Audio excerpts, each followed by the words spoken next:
Greetings,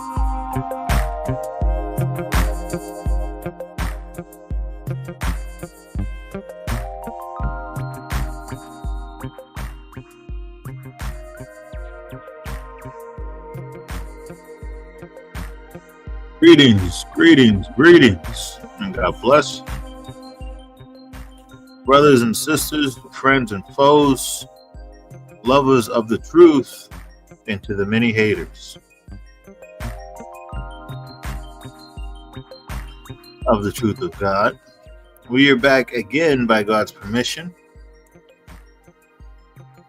to have another conversation on what took place and the implications of not knowing whether or not definitively we can say that the Charlie Kirk case is closed.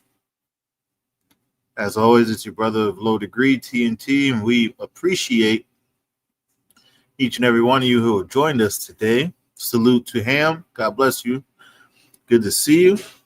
How you doing? Can you hear me? We'll wait for him to come back. All right, I'm here. No, I was trying to unmute. Oh, yeah, Yo, no problem. God bless you. Yo, God bless you. Yes, sir. Yeah. So, Ham, You know, I got subject. some right. Ham, I got some breaking news, man. That you may or may not know. You know, you're pretty informed, so you probably do. But you know, it goes without saying. Salute to Brother Jamon. I'm gonna send a link out in the chat for sure. Ham, what's your take on this? Is this a case closed? Do you believe the official story on Charlie Kirk? Yeah. Well, my issue that I have with it is until I actually hear the person that they say shot him, I'm not gonna really call it a case closed. Because the problem is it's too much. It's apparent that he did, and then the same thing that happened with the ICE facility, where 3 people were shot. You know, same thing happened with the bullet cases that I kind of have an issue with. Oh, can you elaborate what you're referring to?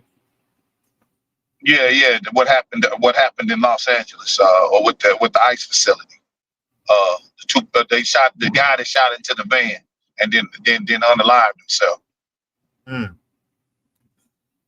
And what about those shell casings? Yeah, see, the problem is the same thing was written, pretty much the same messages that Antifa and the blue-haired freaks and the lesbians and homosexuals like to their phrases and quotes. And right. Like I said, it's apparent that the dude was gay. I get it. All right, that shot Charlie Kirk, right? But you got people that's trying to spin conspiracy theories, which I used to listen to them when they were actually conspiracy theories. I don't listen to them anymore because most people nowadays make statements to try to change the narrative. They don't want to just say, well, some homosexual shot Charlie Kirk and unalived.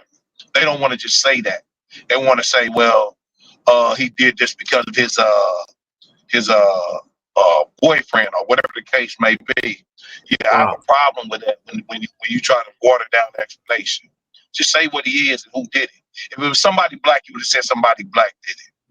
If it was a guy that was a Republican, you would have said he did it. So why not, with that community, say the same thing? So you're saying like the narrative and stuff behind it is the issue? Yeah, because like I've been following it. I won't say that I haven't, but my issue that I have is the people that's been reporting honestly on it. Nobody looks at. You got people that have their own. See, the problem is when something like this happens, personal opinions don't fit when something's being put out. And see, for example, right? Half the people that talk about Charlie Kirk don't even know what he was talking about. They I hear just you. say that they don't like the man, but don't know why. I can guarantee that anybody I ask, all right, so can you name me one of his debates? Right. Or what context was this statement made in? You got people calling him saying he was racist, saying he was this, which he wasn't. You know, they take a clips out of context. I hear you. I mean, my issue, you know, another one of the issues that I have is the fact that they celebrating him like he's some kind of god or something. I have a problem with that. I hate that he lost his life. His kids We'll have have to to talk suffer. about that. His kids, yeah, his kids have to suffer because you know, somebody on that side decided that because they can't win a debate with him, why not just kill the man? Right. I mean, you said a lot, Ham. You said a lot. One thing I definitely will say real quick, salute to Brother Jamon. Appreciate you joining the show early, my brother. We definitely don't agree, support, or condone what happened to Mr. Kirk. We don't condone or agree with celebrating the unaliving. His death. Right. Yeah. The act of actually doing it, or even just him, no longer being here, being alive, I should say. So let me just make that first and foremost. Secondly, Ham is right. A lot of opinions are made without knowing the person or knowing very little about him. You know, that can lead to prejudice, right? Or something worse. But one thing you said that's real interesting, and we'll touch on that real quick. And let me just say, the reason why I'm still covering this is because there's so much that's going on with this case that still is unanswered. Mm-hmm. There's a lot of evidence. This is true. There's a lot of evidence that points to an alternative series of events than what we're getting on the official line. Would you say that's true, Ham? Well, I won't say that, but This is my thing, right? We're getting secondhand information as to what this guy said. Now, granted, the recordings, and here's the issue that I have, another issue with it, right? Besides for that, right? Secondhand information, but again, the man did make the statements, right? He did make the statements. There's no argument there, right? All of his group agrees that he did make the statement. His quote unquote boyfriend said that he made these statements. So there's not an argument there. My question is the motive behind it? Like what really made you get up that much courage to go and do that? That's why I actually hear what he has to say. I got you. The theories, I don't care about the conspiracy theories. I hear you. And I mean, the aspect you're looking at Ham is definitely a valid point of, hey, get behind, dive deeper into like what took place in the mind of the person who's alleged to have done it. My problem though, when it comes to what some might call conspiracy theories, or just I'll call them alternative theories, right? Okay. The reason I call it that, Ham, is because there is a number of cameras that were on Mr. Kirk when this took place, right? So this is probably one of the most. This is true. Right. So this is probably one of the most witnessed, if not the most witnessed, assassination in modern times, where we have access to technology and data unlike ever before in remembered history. Why does that matter? I agree with you. Right. So the reason why I'm bringing that up though, Ham, is because it shouldn't be so many holes in the official story. That's the thing, and I'm gonna show them to you. I'm not just gonna bring my mouth. I'm gonna bring actual like facts, video, and things of that nature. But I got you. My whole point of even talking about this is similar to yours, Ham. If there's holes in the official story, then there's obviously holes in the narrative that's being painted behind why the young man did what they're allegedly saying he did, right? So it breaks down the entire. He said it. Well, He yeah. did say it. That's why I want to clarify. He did say it. My question is, I want to see his frame of mind that made him that he got so angry to want to take somebody's life. That's what I want to see. Well, yeah. So I mean, that's so. Let me just be clear, real quick. The official story, right? The official narrative is that on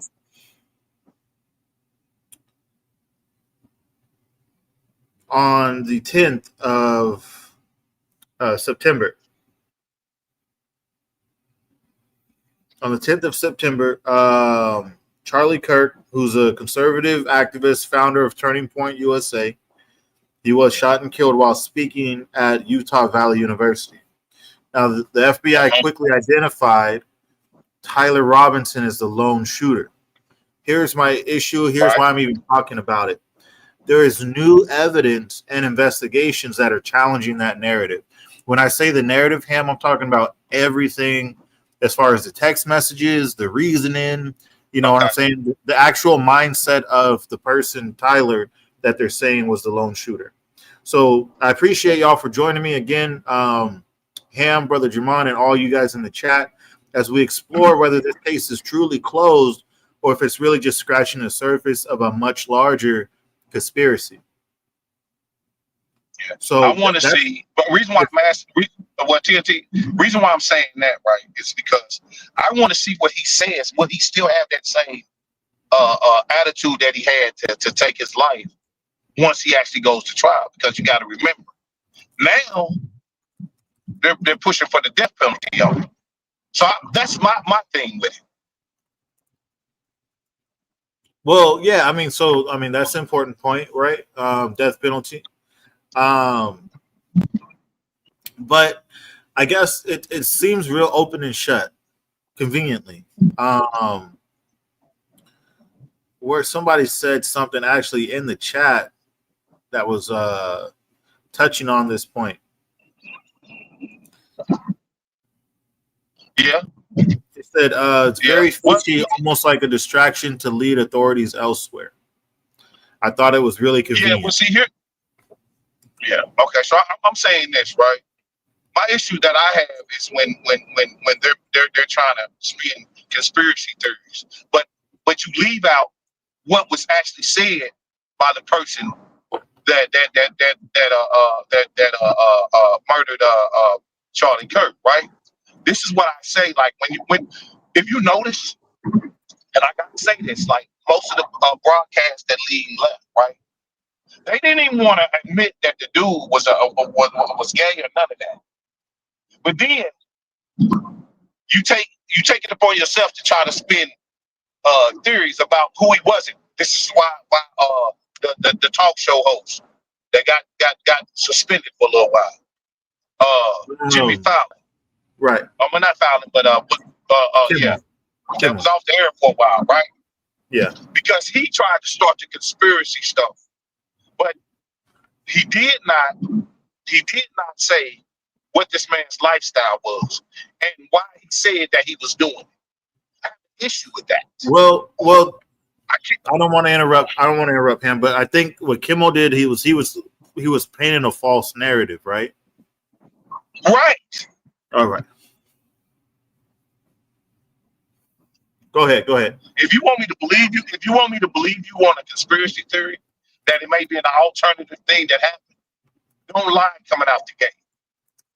Well, so that's where I'm at, is that, you know, we want to dive in and ask the people, what do they think? Is the official story sufficient, or do you still believe there's a lot of unanswered questions? What do you think, Ham? No, it's not no unanswered questions for me, except for, like, my thing is this: the attitude of the person once they actually go to trial settles things for me. You're facing the death penalty, right? Like, for instance, when Timmy McVeigh, right, when he went to trial, his attitude didn't change about it, that he had did it or anything like that. Everybody else sold conspiracy theories as to who could have did this and who could have did that. So you don't really get to see the actual perspective that you're looking for until a person goes to court. Now, when you get charged with the death penalty, your attitude and everything changes. Because now, at this point, now you're really fighting for your life. Well, so I mean, here's the problem, Ham. Here's the problem. Again, it seems very convenient. Like Looking for God said, and salute to him. He said, just because he admitted to it, and we're talking about Tyler, doesn't mean that he did it. We don't know, so it's open. The case is still open as far as he's concerned. The reason why I agree with him is because there's a lot of what you might call independent journalists, right? People who like he was well known, right? So there's a lot of people that are in positions where they can investigate on a very serious capacity and say, hey, I want to know what really happened here. Because the text messages, they look funny. The official story looks funny. And let me just cover that real quick. The official story from the FBI is that Tyler Robinson was a radicalized individual. So this is what the they're talking about with the I guess alphabet company, LGBTQ. Can I say right? something? Can I say something before you go in further into that real quick, Brother TNT? What I want to say is this, right? Those messages that you're reading, those are not text messages. These were messages that he shared online with his gaming people. No. So there's a set of text messages. There's two different messages. There's two different sets of messages. I just want to say that. There's two different sets of messages. Okay. There's I appreciate you clarifying. Between him. I appreciate that. Yeah. There's two. There's the messages that they recovered from his gaming from his gaming group. Right. They recovered those, and then the text messages, and both of the text messages coincide with each other. See, I can't argue against that. See, remember, if he's gaming online and he's talking about this stuff, that settled it for me. Because not only one person, but a lot of people seen that. Well, I mean, so that's a good point, Ham. That's a good point. Let me get this official story out, and we'll dive into that. All right. So the official story was, again, he's radicalized, right, based on either a past discussion or past comments from Charlie Kirk. Right. Again, our position here is that nobody deserves to be unalived, killed, or injured based on their view or opinion. So let me just throw that out there real quick. So the FBI claims that he dropped out of the event at 12:15 p.m., right? So I got this on time, like piece by piece. They said that he assembled the rifle and then took the shot. Now, this narrative is based on their ballistic evidence, witness statements, because again, there was like thousands of people around, right? And Robinson's online activity. That's why I wanted to say that before we got too far, because again, this points to the exact stuff that you're referring to, the online activity. But here's where things get fishy. Here's where things get interesting. I'm not going to say conspiracy theory. I'll say alternative theory, because it doesn't mean there's a conspiracy, but there is some alternative things that may have happened. So here's where that takes place. There's, like I said, he's very well known. So a lot of people are talking about this. Candace Owens, who's a well-known conservative commentator, similar to Charlie Kirk. She doesn't go around universities, but I'm saying as far as being a conservative and speaking out on different things, that's where they share similarity in that nature. Yeah, I disagree with her. Well, that's as here or there, but I'm just kind of giving a background on who she is, right? She's well known. She's got connections, right? And she's released a video investigation that contradicts the official story. Okay, now I'm going to play that here for y'all live. Again, I'm not giving y'all my mouth. I'm giving you guys what is being found and what is being brought to light by independent investigations. And what she has is an eyewitness account who saw what they call a professional hitman dressed in black, tactical gear, with a face mask on the roof 20 seconds before the shot. The eyewitness, who has experience with guns also noted that the alleged shooter had a smaller rifle, possibly a 223 caliber, and not the 30-06 that they're saying took place, was used, to do this. The metadata, that's where this backs up and gets even more interesting. Metadata from the footage starts at 12:22 p.m., which challenges the FBI's timeline. So I'm going to pause right there. I'm going to play the video so that you guys can just see for yourselves. We can show you that footage right now. Let's take a look at that footage that we're referring to. Get right up. Yeah. He'd already be in place. You would think that. So there's somebody on the roof right there? Just saying. He just ran from over, where's my finger? Whoa. From over there, ran in. On the phone with. All right. So that's about all I can play without getting some kind of mark or hit. But what she's saying is she spoke to this person on the phone. They presented this video evidence. And in the video, he's saying that that figure on the roof ran from over here, ducked down, dropped down, and got in position.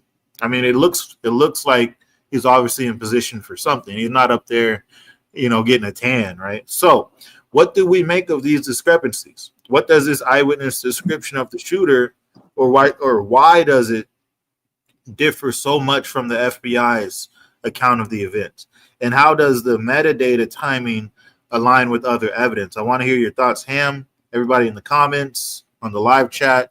Brother Jamon, feel free to chime in. But that's just a small piece, like I said, of what we're getting for these alternative theories. I'm not going to call them conspiracy theories, but there's alternative theories. Had you seen that video before, Ham? No. But the reason why I didn't is because, if I'm not mistaken, in that whole video, she didn't address the messages, did she? No, she does. I can't play the whole thing because it's her content. You know what I'm saying? And I don't want to be like stealing her content. So what did she say about the messages? Well, she said, like everyone else, that they looked fishy. And the reason why everyone's saying that, Ham, let me just say. But did she say? But did she have definitive proof that there was not his messages? Well, it's not that they weren't his. That's not what's fishy about it, Ham. Here's what's fishy about it. And again, Jamon, feel free to step in anytime.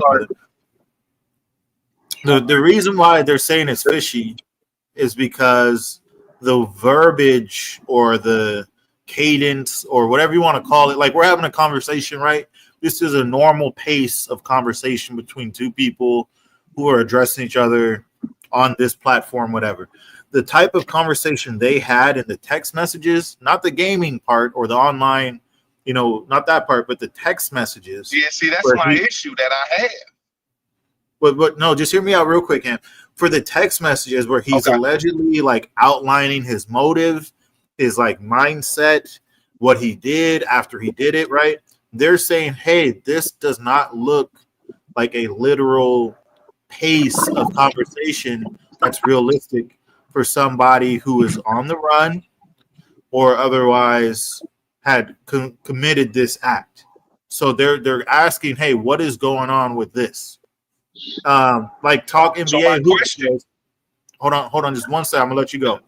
But I thought you were done. I'm sorry about that. No, you good, bro. This person here in the live chat, he said those text messages are obviously super fake. So it's widely, that's the wide opinion of everyone who's read them. They're super fake. Go ahead, Em. Unless they got definitive proof that they're fake, I have no reason to believe that. Okay. And I say the same thing about his game, about the gaming, the gaming messages. Same thing. Unless you can prove both, unless you're able to prove both of them wrong, why would I listen? All right, go ahead, Jamon. All right. So my thing is, you show me one professional hacker that can't make fake text messages. Man. Like I don't understand why you can't. I know you don't believe it, but you can't say that there's not a possibility that those text messages were fake and planted. And even if he did text No, I didn't. messages, No, that's not what I said though, Jamal. I didn't say it wasn't. I didn't say it Hold wasn't. on one sec, brother. Hold on one sec. Let him finished. just finish, and then we're gonna let you rebuttal. Right? So my Go ahead, thing Jamal. is, especially with people of the world, you don't know what that man's price is. You know, they probably could have came to this young man and said, "Hey, look, you know, the person you don't like is going to be unalive, and if you help with the taking part of that, and we'll make sure your family's taken care of. We'll give you $250 million or something of the sort, and you know you're gonna have to take the fall for it. But you know your family and everyone, your roommate and everybody will be taken care of.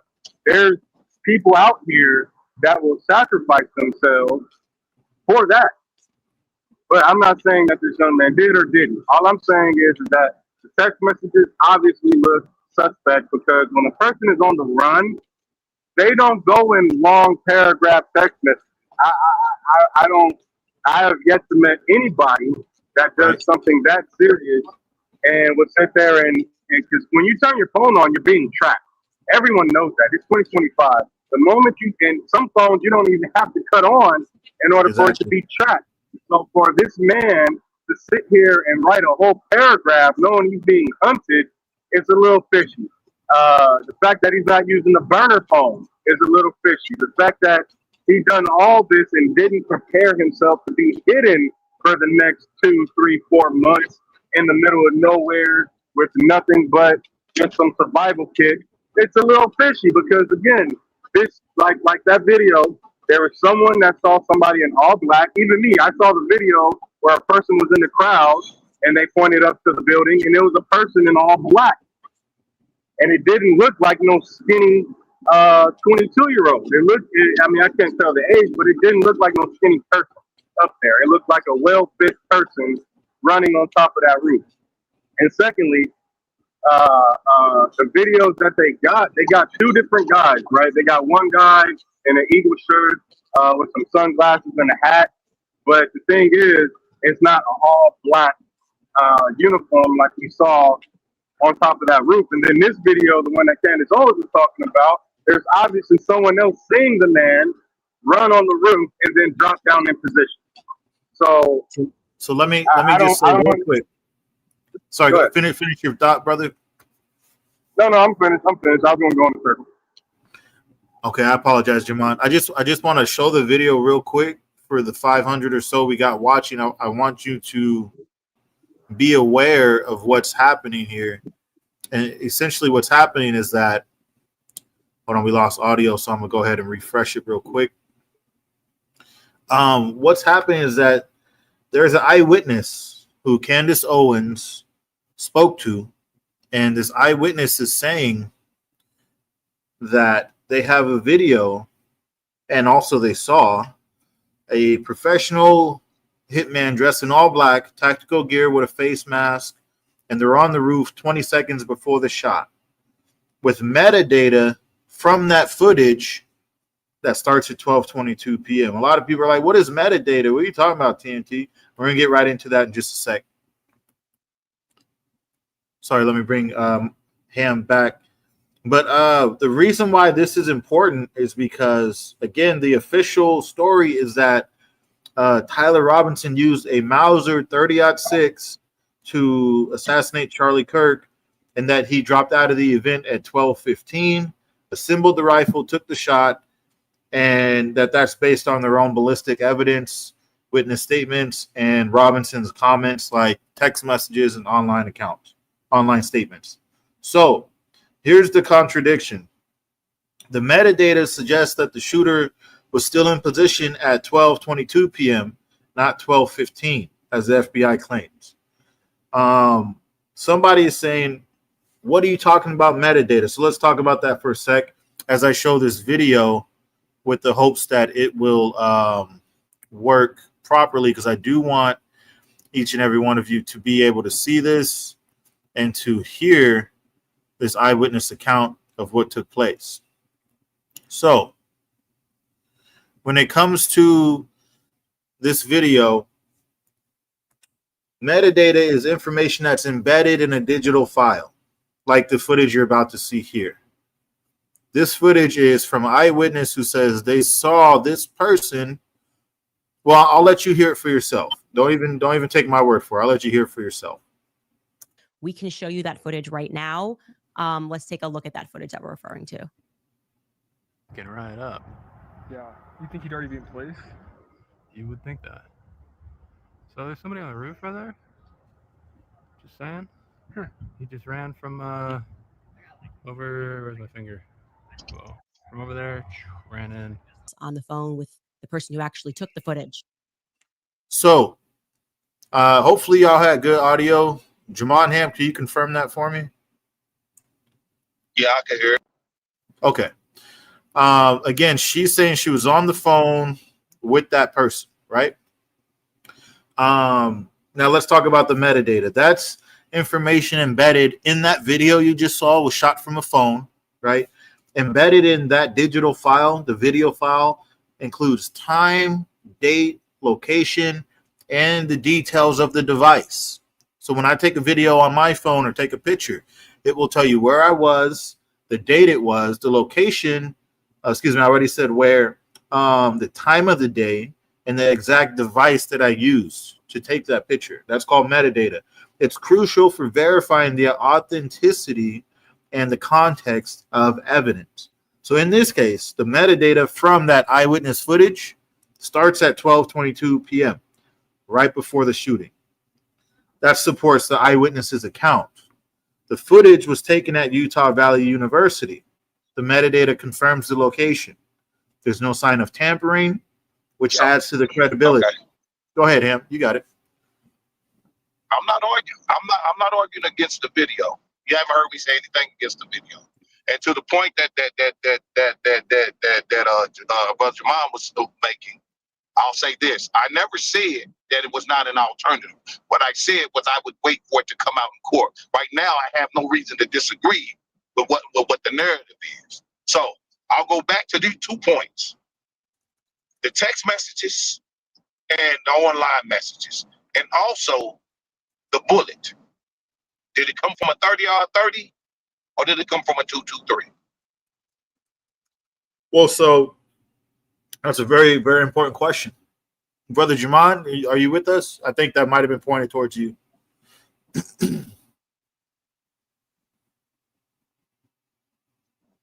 We'll wait for Brother Jamon to come back. This is an important question here. Salute to Tori. Yeah, I'm here. I'm here. My bad. I'm working. Okay. And it's noisy over here, so I'm trying to keep the noise down on the channel. No, you good, brother. Go ahead. Did you hear Ham's question? What was the question? No, I heard it, but I forgot it.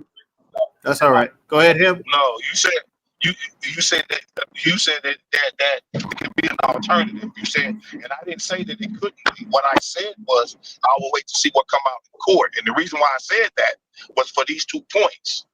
Number one, show that the text messages are not authentic, which nobody's done that. It's hearsay on the messages. 2, they have not identified what bullet killed Charlie Kirk. And right now, as it stands, right? Here's the thing. They didn't find another weapon.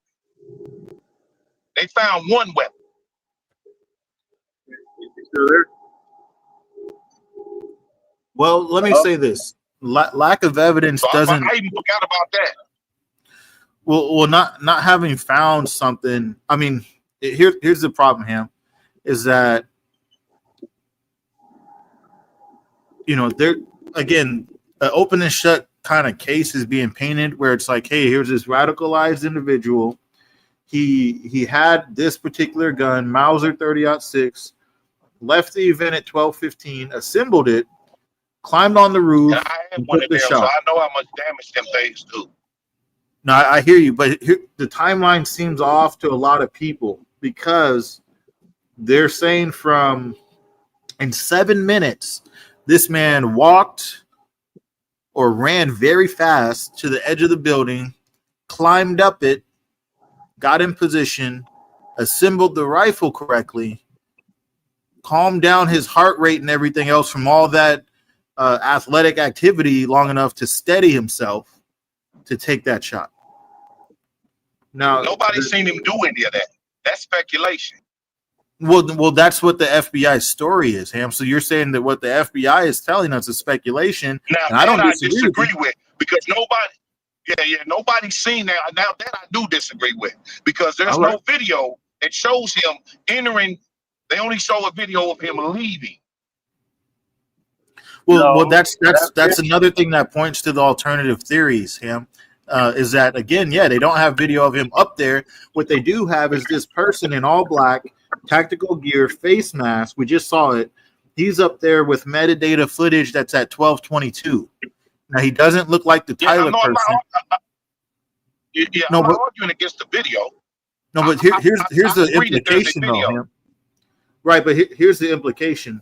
The eyewitness description of the shooter and the timeline of events differs very significantly from the FBI's official story. And so what does this mean for the ballistics and the other evidence? The other evidence we're being presented, the ballistics and physical evidence, who a lot of people are saying got scrubbed. I mean, there was another person just posted in the chat, said that they were pouring concrete over the crime scene, shortly after. But that aside, how does that influence our trust in this FBI investigation? I want to hear your perspective, both him and Brother Jamon and those in the chat. Now, that right there, what you just told me, okay, so that's a questionable thing, right? Saying that because they have no video or showing that he did any of those things. They have no video of him actually doing it. Had they just said that he was seen leaving the building where they found the gun, I would still be okay with that. So now there's a question there. But again, did he get killed with a 30-30 bullet or a 223 bullet? And here's the problem. A 223 does not have the same range as a 30-30. As a matter of fact, a 30-30 is used for hunting. 223 is not. Up close, yes. But from a distance, no. Even if you put a scope on it, you got the police that use that weapon. Not from 200 or 300 miles away, 200 or 300 feet away with no 223. That's the problem that I have with that. So in support of what you're saying and what Brother Jamon has said, I have Daniel Bailey's comment here. Salute to him and the 500 who are still in the chat. He said, I spoke to an ammunition salesman company in the U.S. They confirmed a 30-06 cannot make that size entry or that little damage. What's your opinion on that? I had a 30-30. I disagree with him. Well, I mean, hey. And then it depends on what kind of 30-30 is. Let's not forget that he was raised shooting guns. When you shoot with that type of bullet, the exit wound, the exit point is going to be the size of an apple or bigger. But here's the thing. The range of a 223 goes further and further away the further away you get. Them are up and close and personal guns. That's like, let me think of another gun. Range, more powder. There's plenty of people who can customize a gun that can alter its range, its power, its accuracy. You're taking just a stock stat. You can customize your bullets to however strong and powerful you want them to be. I agree with you. I agree with you because you can change the grain of bullets to do whatever you want them to do. But what I'm saying is the rifle doesn't change. Well, so here's the problem also, okay? Still on the topic of the rifle. Salute to DeAndre Binion, long time no see. God bless you and your family. Let me find his comment. He said, the fishy part is the gun. No way he disassembled it right after shooting Kirk and then reassembled it in the woods. Your thoughts on that? Can you do me a favor? TNT? Can you Yeah. can you type in a 223 rifle and pull it up? I'll show you how it's not a sniper rifle. Well, I mean, that's a broad. There's a lot of rifles that shoot that ammo. Ham. No. They said he was shooting. Said he was shot with a 223. Other than the 30-30, right? According to conspiracies, he was shot with a 223. Well, they're saying that the size of the rifle looked more consistent with that, but because it was that footage we showed you from the Candace Owens show, salute to her, because it was so far away, you know what I'm saying? There's no way that person can say definitively, oh yeah, that's for sure an AR or you know, some other type variant, if you will. They're just saying, hey, this looks AR like is different than a 223. right, but it can shoot. What I'm saying is there's a lot of guns that can shoot that ammunition. Like, for example, I had an AR that shot. Not for sniper rifles. Well, you can add things onto it, but I'm not going there. All I'm saying is that there's a lot of inconsistencies. Yeah, Would you at least agree? I had all these guns you talking about. I had them in the streets. So No, I understand. not, Listen, as soon as you all said I'm the saying is 223, this. that's why I was like that. Well, so here, let me do this.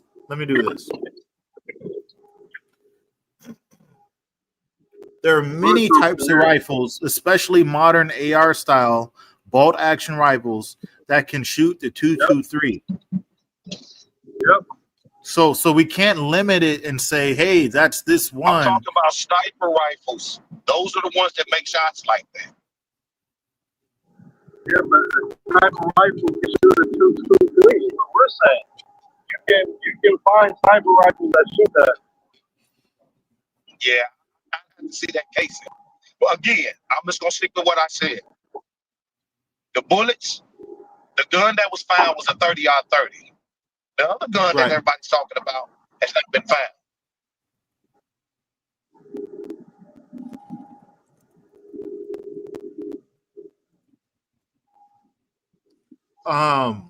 All I'm saying is this, Ham. Regardless of what was found and what wasn't, the people are trying to piece together the timeline. That's all they're saying. That's all we're on right now. It's the timeline of events. And it's things that I agree with what you said, TNT, about about what happened with that right there, saying he did that. Now, I definitely disagree with that 100%.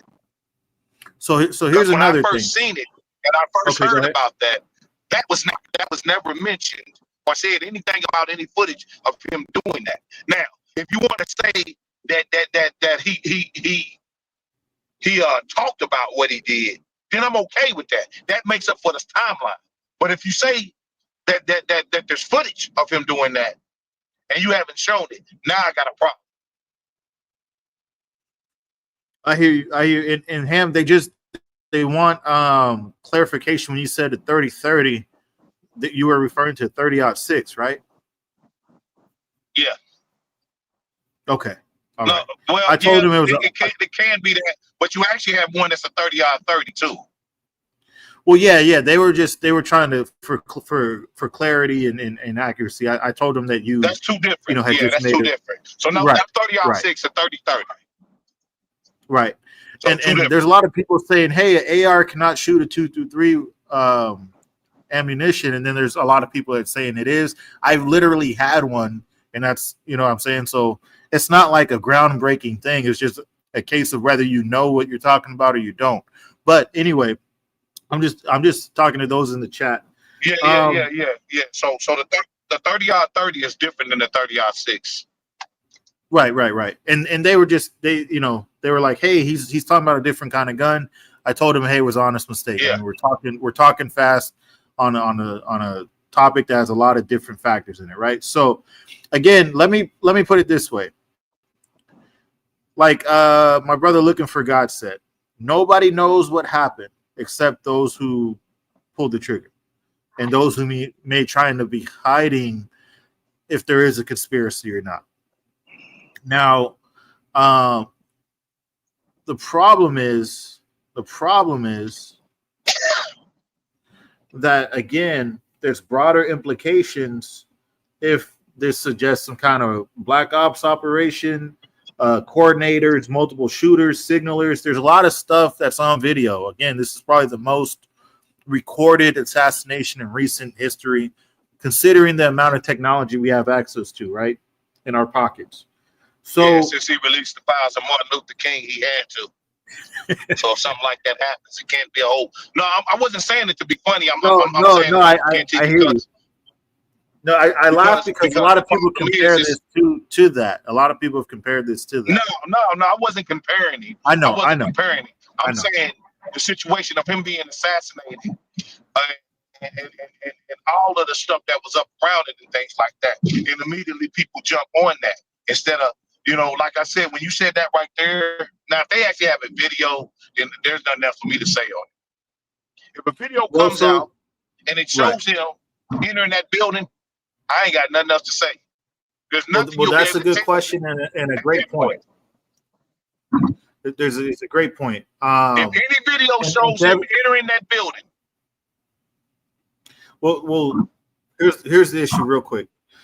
If we just look at the facts, right? Because everyone in the chat, we can all have different opinions on speculation, ammo, what it's going to do. Okay, let's just look at the facts real quick, okay? Now, the FBI is saying they claim that the shooting took place and the shooter did what he did when he was in position at 12:15. But the metadata from that eyewitness footage that we played, and I'll play it again at the end in a moment, suggests that the shooter was still in position at 12:22. So if you're accounting for the ballistics and other physical evidence presented by the FBI, including these text messages like Pablo's talking about, he said, nobody talks like that in text messages. My love vehicle doesn't say car. So yeah, there's a lot of terminology and verbiage in the text messages that are very strange. Very strange. Skinwalker. He was a gamer, so I believe that he talked like that. Well, it's not that. It's just it's very what's the word? It's inconsistent. Like we're having a conversation. Like I try to. The TNT. Did anybody think about that? Say what? Think about what? That he talks the same way that he talks in as far as he was talking with his gaming group, with the same way that he was talking to his quote unquote boyfriend. It's a difference the way you talk online and how you text in person. When you're online with a group of buddies, you use the terminology from the game. So real quick, not to cut in, just real quick. I'm sorry. Yeah. Rosencore, welcome to the chat. Welcome to the panel. You do have an echo on your end, so I had to mute you. If you could fix the echo for us, okay. I fixed it. I appreciate you, Rosencore. What's your take on all these discrepancies between the evidence? Dude, I 100% believe the FBI is not telling the truth. 30-06 hit Charlie Kirk in the neck like it did. It would have ripped his neck off. Wasn't a 30-06. Hold on, him. The we just want to let him speak uninterrupted. Sorry, Rosencore. Go ahead. 2,600 feet per second. At 200 yards, it would have severed his neck pretty much, and there would have been an exit wound for sure. It would have traveled right through the spinal cord, through the vertebrae, exited with an exit wound at least 25 times the size of the round, which at being a 30 caliber would be pretty big. A 45 would have an exit wound of about 5 inches. So I hear you. I think personally it was a smaller caliber round, maybe 9mm, 357, something like that. Also in the video, if you notice, it looks like he was shot from his right side, and his head also expanded, which indicates that it was a head wound, not a neck wound. I think the neck wound was just an exit wound, to tell you the truth, because a lot of people are saying that. Yes, sir. Yeah, because the head expanded, and that would normally happen when the round enters because there's pressure being built up by the spin of the round. It creates a cavity, and that would have fractured the skull. Then there would be a suction pressure that goes in after the bullet enters the head, and then that would have cracked his skull basically. So his head definitely expanded. So this indicates that the entry wound was probably near the back of the head and exited it out of his neck. So I don't know. I've looked at some topographical images of where the shooter shot. Yeah, it's 100% possible that it came from that location. It did sound like a 308 or a 30 caliber round in the video. It had a higher pitched long action sound, not indicative of a 223. You can look at the assassination attempt at Donald Trump, and if you notice, the sound of a 223 is a lot different. It makes a more muffled crack because it's traveling at a higher velocity. So Interesting. It just doesn't make sense. The FBI is definitely holding back information. Whether they knew that the shooter was going to be there beforehand, or someone else was involved, or maybe they got him into a Discord and radicalized this young man and then caused him to do what he did. And then there was a second shooter, and then just, he's just the patsy. I don't know in terms of any of that, but yeah, definitely ballistics wise, this is not making sense. Hey, I mean, a lot of people have the same or similar opinions as Rosencore. A lot of people are saying, the shot, something just seems off about the shot and the wound, right? I appreciate your honest opinion, and I appreciate your respectfulness on the channel and your patience with us. Ham and Jamond, what are your thoughts on what Rosencore had to say? In the video, he grabbed his neck, did he not? No. He didn't grab. Sorry, go ahead, Rosencore. No, he didn't grab his neck. What He reached for his neck when he was shot. Yes, his arms went up, but that's a natural response of the nervous system when it's going through a Which heavy arm trauma. went up? Both arms went up. I gotta keep it 100 with you, Ham. Both hands went up. If you notice, his arms went upward towards his neck. Yeah, that's indicative of a spinal cord injury or trauma to the brain. So when that happens, but if the bullet doesn't go in where it severs, if the bullet doesn't go in where it severs and it goes on either the right or the left side, that's not the same thing. The bullet is not what probably severed the spinal cord. It was actually the kinetic force of the round separating. Yeah, the velocity. I got you. Yeah, so I got you. But what I'm still saying, either side of the neck, though. And here's the thing about it, right? You brought up the 223 round that you said that they may have used on Trump, right? Right. That was a shorter distance. Correct. That was a shorter distance. That's what my point that I kept making about. That's what I kept making about the 223. It couldn't have been a 223 that was involved in that. Again, my point that I keep making about this is they found a 30-30. This is what they found. Okay. They also found bullet casings, which I know I had a 30-30, the same exact bullets that I had. Now, question whether or not he could kill him from that distance. Yes, he could have with the 30-30. That wouldn't have been a problem at all. The only issue, like I said, was when they talked about him being seen entering the building and leaving the building. That's hearsay because you don't have video and you don't have messaging for it. So I have a problem with that. But here's the thing.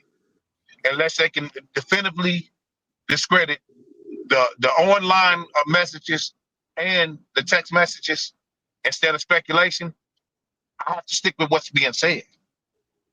Granted, this was the discrepancies. So someone had an interesting comment. Again, I appreciate you guys for having a respectful conversation on this, sharing your opinion. We're all entitled to our freedom of speech. Let me just throw that out there for those in the chat who have a problem with what anyone's saying. That's their right to say it. Okay. Cleverly says the bullet that killed Charlie Kirk matches the gun used by Tyler Robinson, which was identified as a Mauser style 98 rifle. DNA evidence linked Robinson to the firearm found near the crime scene. Okay. I have no problem with that. I'm not saying that anybody's evidence is fake. What I am saying is that, again, and I'll show the video one last time, there is evidence that's Can I say showing. something real quick, TNT? Let me just get this out real quick. There's other evidence Okay. that's coming The thing you forth. just, what you just said made me think about something. Go ahead, Else too. What made me think about it is if it turns out to be 2 wounds, then then question is which one killed him? Well, I didn't see 2 wounds. Rosencore or No, Jamon. if it turns, I said if it turns out. Right, They but haven't I released guess his autopsy or none of that. They're not releasing any autopsy information. I think it's because Kirk's wife didn't want it to be public. Right. Yeah. Yeah. So because but that's how, I'm just saying it made me think about that when he said that though. That's all I was saying. Yeah. Well, a lot of people are wondering why there was no autopsy. Some people are saying, I mean, like someone else said it, the wife, and other things of that nature. It's just there's a lot of questions again, and that's what we're asking here is questions. SV had an interesting comment. Salute to SV. I want to try to find his comment real quick if I can, regarding why this may have taken place. Let's see if I can find it here. People are saying Trump did it. People are saying a lot of different things. The problem is that the official story has a lot of just discrepancies with it. That's all. Like, again, you have people around him doing slightly odd things, whether it's signaling, whether they're just being strange people, whatever the case may be. You have another person on the roof. If that's not Tyler, who is that? Why are they on the roof at the time of the shooting? Let's just ask like a literal obvious question, elephant in the room question. Why is that person on the roof laying down if he's not the shooter at the time of the shooing? Can anyone give? I'll have to say with what Jamon said, that maybe he got paid to do it. And my thing is this, that's something to really think about.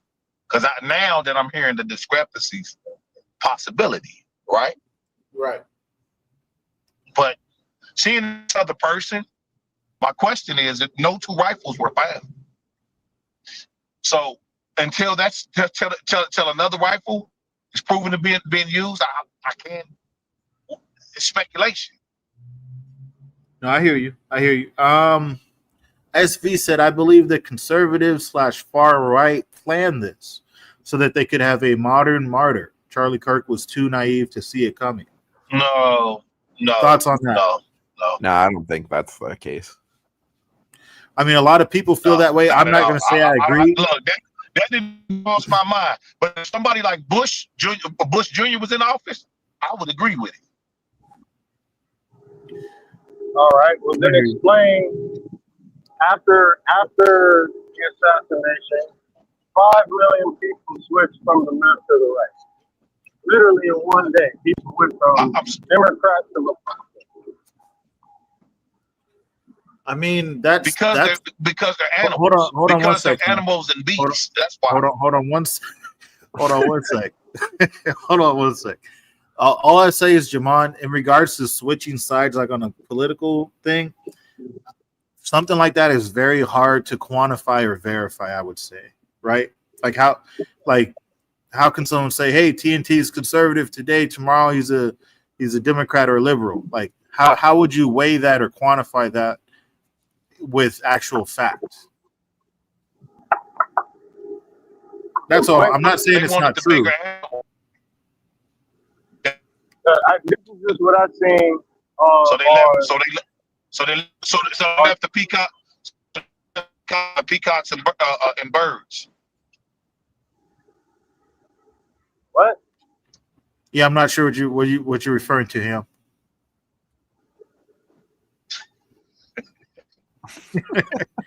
I'm not sure what Ham's referring to. Let me the peacocks and birds, which are the Democrats, and they wanted the beast. Okay, well, let me say this. Sorry, go ahead, Rosen. So back to the shooter on the roof. Right. So yes, there was definitely someone laying on the roof. Right. There's video evidence of that, of other people pointing their cameras up on the roof. I think there was even one where a guy used his finger to point out there's someone on the roof just saying. I got you. Yeah. And so definitely someone was on the roof, whether it be the shooter or not the shooter. Maybe he was setting up to be the shooter and another shot rang out, then he freaked out and ran away. We don't know the whole story. So I agree. and there's no video of the shooter taking a shot in any of the videos that I've seen. So good point. And then if you look at the released video footage, I don't know, but it's very hard to see if there's a rifle in his hand as he's jumping down from the roof, jumping onto the floor, running down the parking lot. It's pretty blurry. Also in that video, there was a person walking along the walkway, and as soon as he passes the tree, he doesn't continue to pass the tree. He just disappears.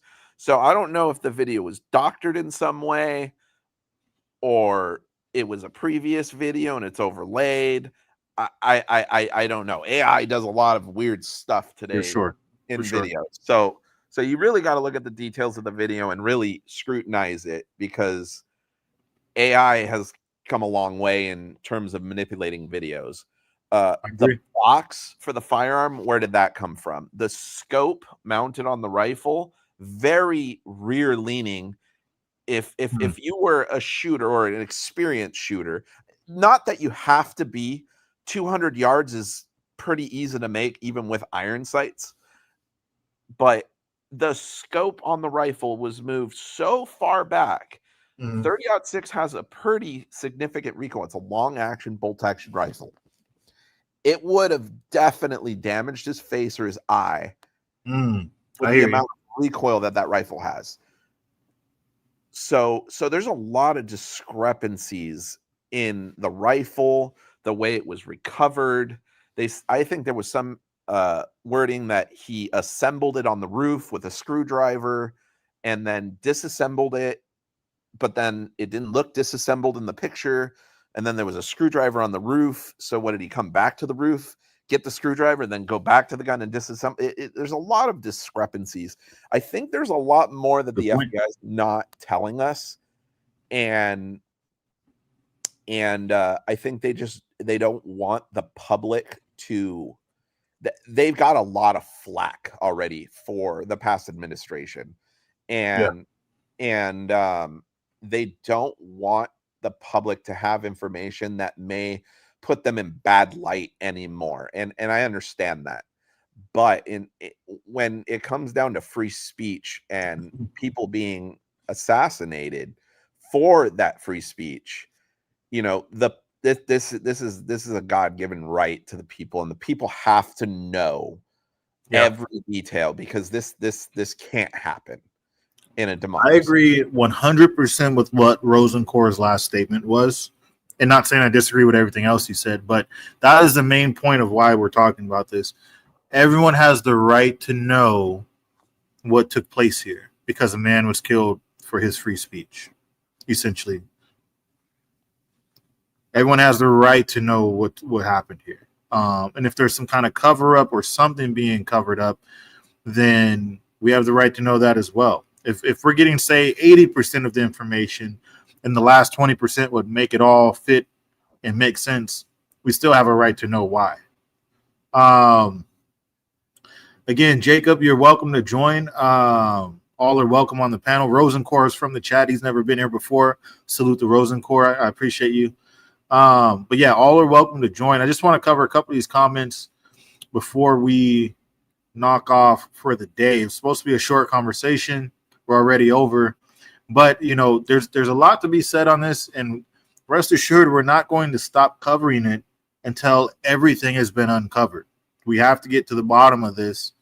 Like my friend Rosencor said, we have the right to know. I just want to say, hey, I gotta actually go TNT. So I'm gonna say, Yes, sir. God bless all y'all, man. I appreciate the conversation, And God bless. And I gotta go. No problem. God bless you. I appreciate you, him. Have a good All one. right. All right. So Elizabeth Hall says, I agree. And to distract from other things that they're doing 100%, they put out the hit as far as it being like a right side or conservative backed event. You know, that's an opinion. I don't think a lot of people would disagree. For example, Pantera Forever says the far right planned this ? Step back and realize that both parties set two sides of the same coin. They both want more power. They want us divided so we don't unite against them. Interesting take. Live Life Longer says the gunman had no gun with him on the rooftop, and it could not fit into his backpack, and for him to again assemble the weapon before throwing it away. That's a good point, right? Again, the timeline doesn't line up for it being disassembled, you assembling it, and then disassembling it, and then reassembling it again, because they found it when it was fully assembled, I believe. So that doesn't line up a lot. KRAR, Bobby McPherson, salute to him. He says, regarding your statement, Rosencore, with taking that shot from 200 yards out, he was saying it's not too easy when you have to assemble your gun and reassemble it. It's not an easy shot because you don't get to dial it in first. So that is an important, I think, important fact, right? Dialing it in. Correct. So he would have to plan to be there, assume nobody was going to be on the roof. He's going to have the adrenaline going through his body that he has to get to the roof and commit. Adrenaline for sure. Yeah. And then he has to set up position. It's going to be a hot roof. He has to, I don't know if he pre-dialed in his scope. We don't have any evidence of him going to a range before or anything like that where he was, like making practicing the shot. Right. Yeah. And then he's at an angle at a higher elevation. He has got to account for that. Now, It doesn't mean that he aimed for the neck. If all the ballistics are true and correct, which they don't look, if he made the shot from the roof, he's at a higher angle. He's got to adjust for that. Even though you think the bullet goes straight, it travels in an arc. So it is very possible that he aimed for his heart or his chest and hit him in the neck. Mm-hmm. It's very possible he aimed at his neck and hit him in the neck. It is also very possible he aimed for his head and the bullet dropped a little bit. Unlikely at that range because it's still traveling upward. But it's very possible in all scenarios. It could have been a lucky shot, and he got him in the neck. I hear you. We don't know his background in firearms, so we can't really speculate on that. I hear you. Can he make the shot? Yes, 100%. He can make that shot with a 22 at that range. The velocity of the round at that range is not going to make that much of a difference. If anything, an inch to a half an inch in difference. So in all aspects of the round, it's not going to really matter at that range. The only thing that's going to matter is the velocity and the kinetic energy when hitting the target, and that's what's going to do the damage, obviously.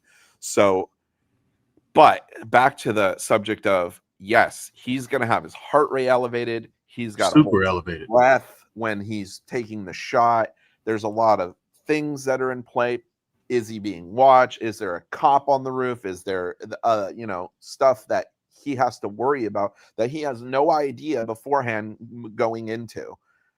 Right. He's definitely had a weird walk with his leg coming in, indicative that the rifle was already assembled in his pants. But we just don't know. That's I agree. That and that information just needs to be released to set the public at ease, because if we can't trust that our government is going to do the right thing when someone is executed for their beliefs, then how can we trust them for other things? Well, you said a lot that I think is a very good question when it comes to trusting the FBI, right? we know there's been cases in the past where trusting the FBI has been very difficult. Discrepancies with the FBI story, their evidence, and these significant questions that everyone is raising, which you're touching on a lot of them. There's so many unresolved questions, so many things. But again, all I'm saying is that the FBI is not exactly known for being 100% crystal clear and honest. I think we can all agree with that. Correct. Salute to Jacob, first time on the panel. How you doing, my friend? What are your thoughts on this particular subject? Is it case closed on the Charlie Kirk assassination? Well, there is a camera right behind Charlie before the assassination, and it has not been looked into. That I guess his security team or whatever had took it down and took it apart, and no one knows like if it's went to the FBI or what has been done with it. They just know he has took it and nothing has been shown or nothing about it. But they are, if you've seen the videos or whatever, they are a camera right behind Charlie when he was shot. And I would like to know, trying to get more information about that, because that would show and probably answer a lot of our questions. I agree. 100% agree. And that's one of the problems with this particular situation. Jacob brings up a good point, is again that there's a lot that we're not being given access to. We're not privy to, some might say, all the information. So I'll play this video one last time before I get your guys' closing thoughts. It's been a real interesting conversation. As more evidence comes out that either supports or goes against the official narrative, rest assured that we will cover it here, and we'll do so in an honest way. We're not taking sides. I'm not ever going to claim that I know what happened. I simply don't. What I am claiming is that there's a lot of questions and there's a lot of unopened, there's a lot of unresolved parts, factors, whatever you want to call it. Jamon, did you have any thoughts before I play the video, sir? Yeah, I wanted to ask, I'm sorry, I can't read the name. Jacob or Rose? We got Rosencore and we got Jacob. Rosencore, there we go. So you seem very knowledgeable about guns and bullets and now, does that shot look like more close range, like either someone behind him or in the crowd somewhere? To me, it looks like a smaller caliber round, 9mm, 9mm, or even maybe 357. Okay, because I was thinking, because like Jake was saying, like there's cameras that they're not showing on campus. I mean, the university has thousands of cameras on their campus, and they're only showing, I think, 2 or 3 of them. They're just showing people's phone footage and camera. Right. Yeah. Good point. And it's like, I mean, this is just my opinion. I think whoever was up there was just a distraction to get people to look, to get people off thrown off. So I know that. What really threw me off was about, I'm not saying it's true or false. I'm just saying that the signals that people are assuming that gave the shooter that, and then right after that happened, Charlie was shot, and then after Charlie was shot, they had took that camera down and took something out of it, yeah. And then what were you going to say, Rosencourt? So it's very possible that there was multiple parties involved. Oh yeah, for sure. So we have to, until there's evidence that doesn't support that anymore, we have to assume that that's the case. And it's very likely that it's just very weird. Shot rings out. Charlie gets hit. A guy starts screaming, "I did it," in the crowd. Well, there were people in the crowd cheering as well. And then there's people cheering in the crowd. There's also The old guy, right? People, Yeah. the old guy. There's also a group of people up in the stand area who didn't even flinch or move away while it was happening. There's a lot of weird stuff. Like if people knew it was already gonna happen. Yeah. And then like I forgot your name, but there was a camera behind Charlie, and that also is very circumstantial evidence to the back of his head, and we would know exactly what happened. Well, we would see the shot. We would see, you know, everything. Yeah. But we do not have access to that footage. And people are saying that, you know, it is seen that, you know, we have not seen that footage at all. At the end of the day, that's probably what's causing so many holes or questions or unresolved things to come forth, is that, like you just said, Jacob, we don't have access to certain information.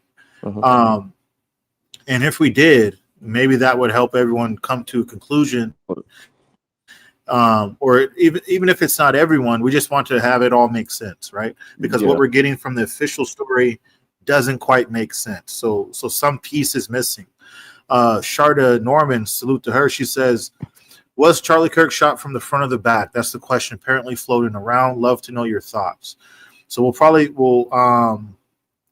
I mean, it's hard. I'm not going to say it's hard to say. I just simply don't know. Again, I'm going to play this footage, and then I'll have you guys' take on that question before we close out. Again, this footage here is from Candace Owens.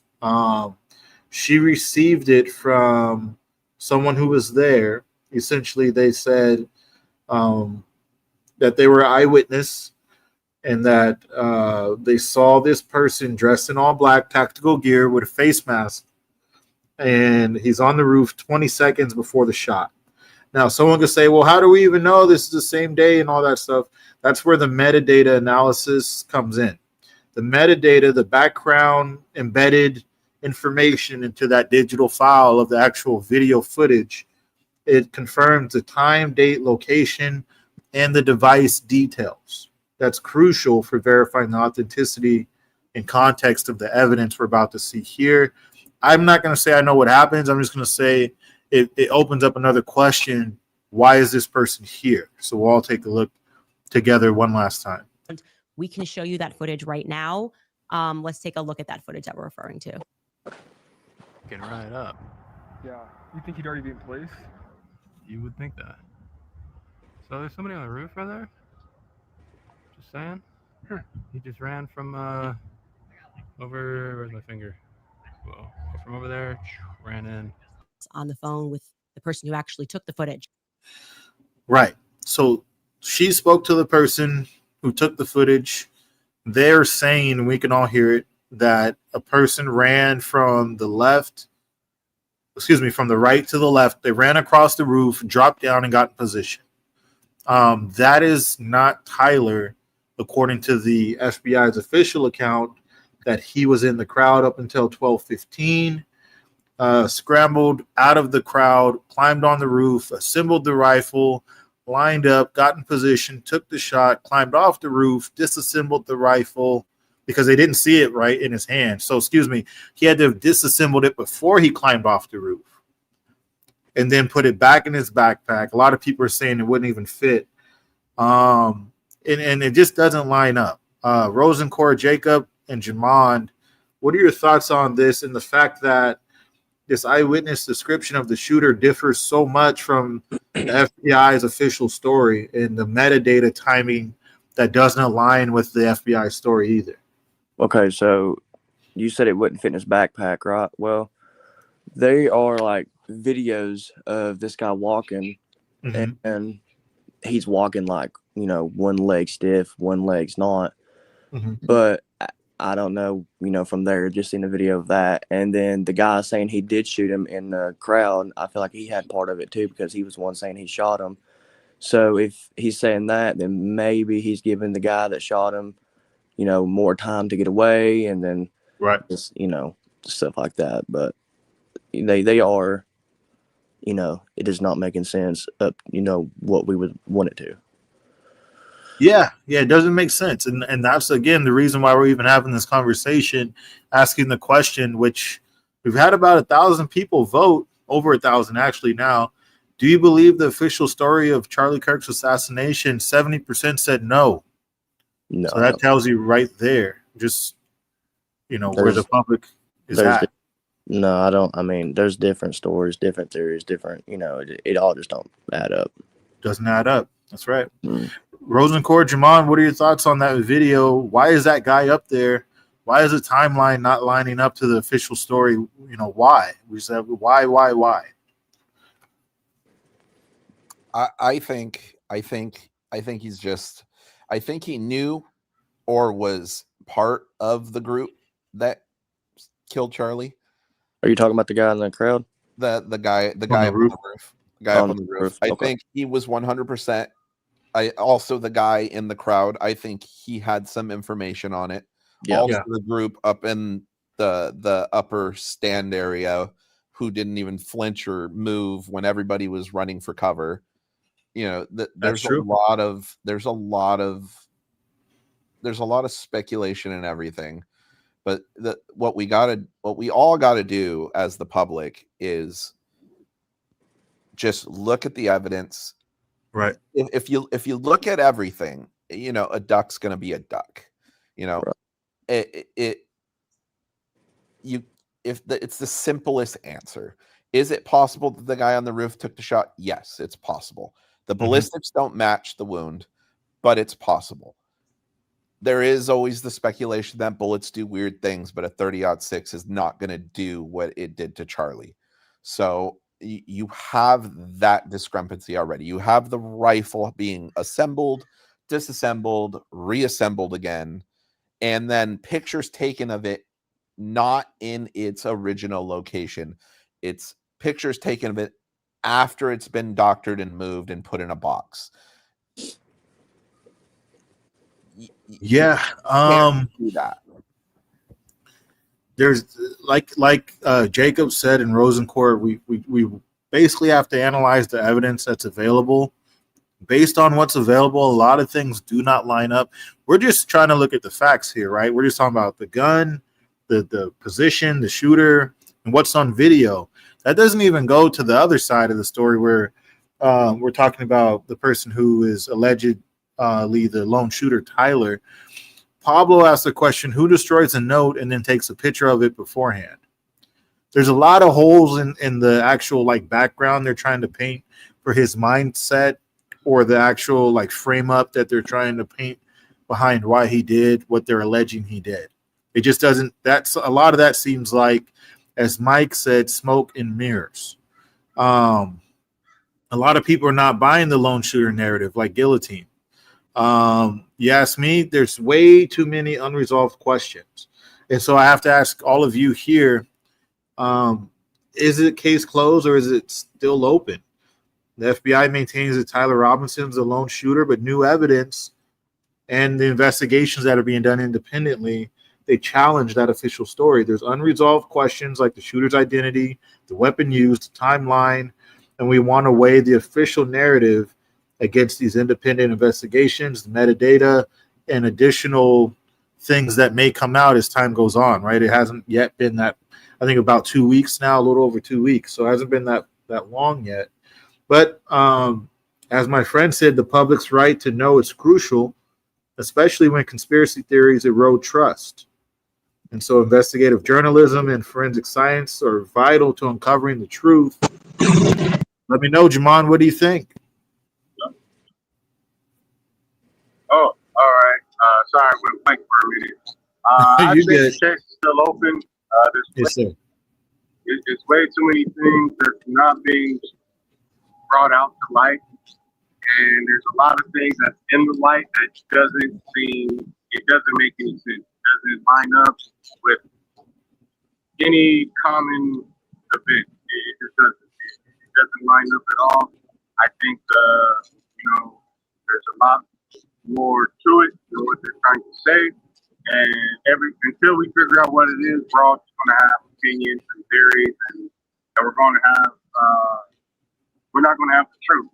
But I do got to go after this guy, so Thanks, Brother TNT. As always, it's a pleasure. God bless. Peace and blessings to everybody in the panel and chat. But I do gotta go. Yes, sir. God bless you, Jamal. We appreciate your time. I appreciate my friends Jacob and want to make sure I get your name right, Rosencore. Thank you Correct. very much for your input. It's been an interesting discussion again. I hope that you subscribe or at least come back when we go live again when new evidence come out. Pablo Escobar says it was a good chat. I appreciate that. I appreciate each and every one of you here. Let me just give my closing thoughts on it. In such a high profile case, I should say, how can we ensure transparency and accuracy? We've explored the official narrative. We've explored what Candace Owens is showing, in her independent investigation. There's metadata behind it, broader implications of who's really responsible for Charlie Kirk's assassination. A lot of people are saying his wife is now worth a certain amount of money. A lot of people are saying that she had ties to, other assets that may be foreign or domestic. At the end of the day, the discrepancies between the FBI story and the new evidence, at the minimum, it raises significant questions. And that question is the case truly closed, or are we just beginning to uncover the truth? I definitely encourage each and every one of you to stay informed, support your independent investigation on your own, and demand transparency from the authorities. I thank you for joining us today. Definitely don't forget to share your thoughts in the live chat or comments on the video. I want to give Rosencore and Jacob some closing thoughts, or last some minutes to give their closing thoughts. Apart from that, the case is not closed. Would you agree? I would agree the case ain't closed. 100% agree. Yeah, we don't have enough evidence. Yeah, I agree with that. There's not enough evidence. No. Amen. Well, guys, it's been a pleasure. Truly, I appreciate you. You've made this conversation what it is. It's a great conversation. It's something that we have to have when it comes to, the bottom of things. Until next time, I wish you guys a blessed day, and I certainly appreciate you very much.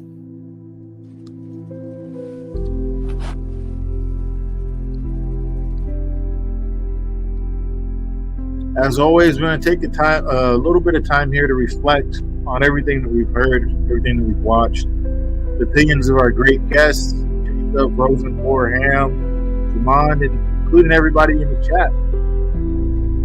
I really appreciate you all. I wish you all the very best. God bless.